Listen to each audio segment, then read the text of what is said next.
public safety and ensure security ng ating mga constituents. And nandito lang kami all the time, 24/7 to cater kung ano yan mga concerns natin.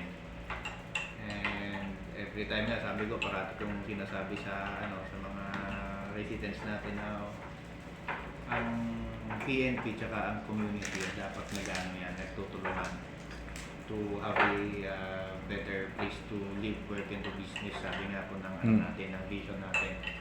So we encourage po mga natin, mga community natin to cooperate dun sa mga programs natin and dun support like giving important information dun sa mga crime incidents natin to help the investigation or help us giving information dun sa mga tao na mga kahina-hinala for us to identify them and then baka ma-verify natin na sila yung mga warrants. So para sabi ko nga same end pa rin to make this place peaceful.